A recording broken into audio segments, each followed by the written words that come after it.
Hey, if you're a 3-0 or 3-5 player and you're stuck at that plateau and you want to get better, it's all about getting reps in. In this video, we're going to talk about 5 of our favorite drills. I'm going to show you each one and how to do them so that you can become a better pickleball player. So stay tuned.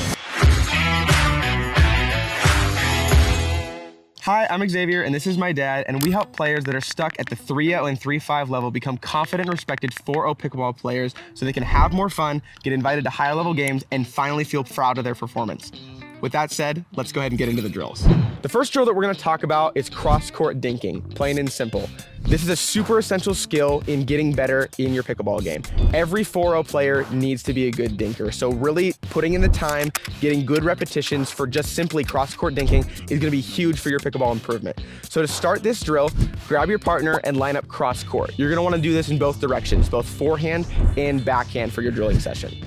To start, just do some basic touches. Don't worry about really trying to move your opponents around or be super aggressive yet. We're just trying to get the motion down and get warmed up. As soon as you're done with that and you feel warm and ready to go, start to ramp up the intensity of your dinking rallies, moving your opponents around, having your opponent move you around, so that way you can get different looks within a dinking point, both where you're being on the offense and where you're being on the defense. So that way, in any given dinking situation within a game, you've practiced that, you've had good reps, and you're able to replicate that when game time comes. Okay, so to start this drill, Dad and I are gonna start backhand, but eventually you would move on to your forehands after you've drilled backhand dinks for a while. To start the drill, we're just gonna get a couple basic touches in. We're really not trying to win the point here. We're just trying to get a feel for what dinking kind of feels like. Once we do this and we feel a little bit warmed up, then we can start to increase the intensity of the drill as it goes on. When that starts to happen, there's a couple key things that you're gonna wanna focus on. The first one is going to be footwork, making sure that you're moving your feet side to side so that way you're never letting the ball get behind you like this. That's a killer right there. The second thing is margin for error. You never want to lose to the net in dinking. That's a great way to just simply lose a point for really no reason. If you're going to miss high. That way the point is still going on. And then the last thing that we really want you to work on is going to be moving your dinks around to get your opponents off balance. These are 3 really good dinking practices to just become a better dinker overall. So Dad and I are going to show you what this looks like now. So notice here, we're always going to have good footwork. We're keeping the ball out in front of us. We're always going to have margin over the air. And if I can, on a ball here, I'm going to try and take it out of the air. I'm not going to let it get behind me. This eliminates the need to let any ball get behind you. Once you do that, you're gonna work on moving your opponents around. So I'm gonna send him out wide, I'm gonna send him to the middle, I'm gonna send him back out wide. This is a great way for you to just get really good repetitions of learning how to move your opponents around and win dinking points by earning pop-ups. So definitely go out and try that. Once you've done backhand, move on to the forehand side. The next drill is called 7-11. What you do is you set up, we're only gonna be using half of the court, and one player is gonna start at the non-volley zone line, the other person is gonna start back at the baseline. You'll cooperatively serve the ball from the non-volley zone to the person that's at the baseline, and he's gonna try and work his way up into the kitchen. We're just gonna play out the point from that point. The reason it's called 7-11 is because I have an advantage being already in the offensive position at the non-volley zone. Really, we're working on the person at the baseline, trying to work his way up to the non-volley zone. And so since I have an advantage, I have to actually score 11 points, while the person at the baseline has to score only 7 points. The person to get to 7 or 11 first is the winner. So here's what it looks like. Cooperative serve. Xavier drops the ball into the kitchen, and now we just play the point out. Okay, move him around.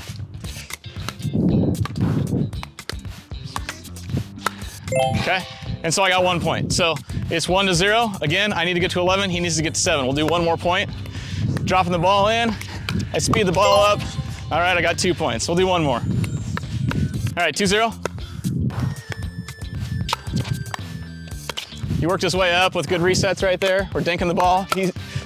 All right, good point. So now it's 2-1, and that's how 7-11 works.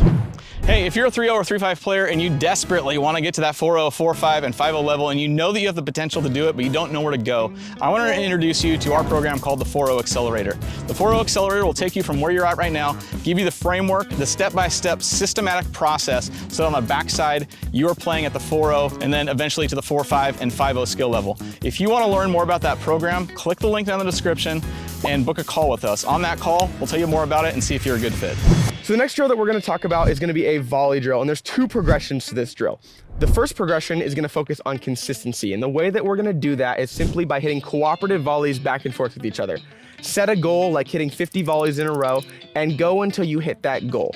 If the goal is too easy, set a new goal for a higher amount. If it's too hard, you can lower your goal a little bit. But Dad and I are gonna show you what that looks like. We're simply gonna stand behind the kitchen line like this, and we're just gonna hit really nice, easy volleys just to try and get the ball in play.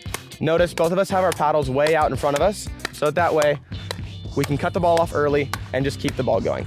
So that's what the cooperative aspect of this volley looks like. If you want to then ramp it up and make this more of a competitive drill to focus on aggressive volleys and finishing points when you're in a firefight exchange, the way that you do this is you're going to hit 3 cooperative volleys with your partner, and then you're going to start a firefight. And the goal after the 3 cooperative volleys is to win the point and put it away.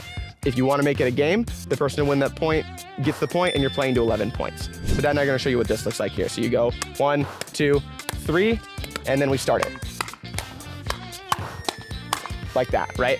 So I won that one. That would be 1 point for me. We'll show you one more time.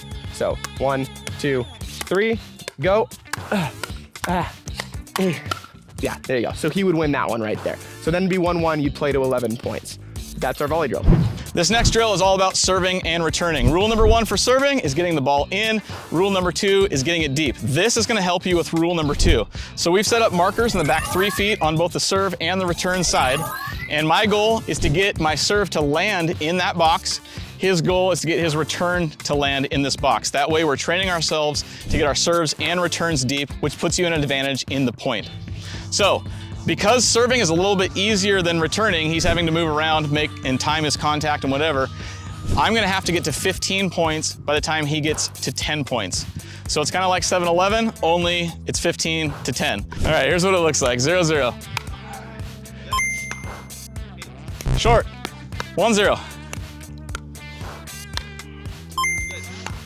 And 2-0. A little more arc on that. That's out of bounds.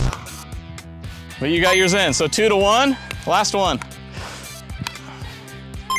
3, and short, so 3-1. So you'll do that, I have to get 15, he has to get 10. The next drill is gonna be skinny singles. You've probably heard of this one before, but this is the culmination of all of the drilling we've done up to this point. This is going to require you to be able to hit every shot. Serves, returns, dropping to get into the kitchen line, dinking, and then finally putting balls away with volleys. This is going to be a great way to work on every aspect of your game and just really give you some live gameplay of what it actually feels like to play doubles points. You play this game to 11, side out scoring, so it's just like a regular pickleball game. You're just playing on half the court, whether that's down the line, cross court, forehand, or backhand. And really, we recommend that you do all 3 variations if you have the time to do so. So Dad and I are gonna show you kind of what this looks like right here.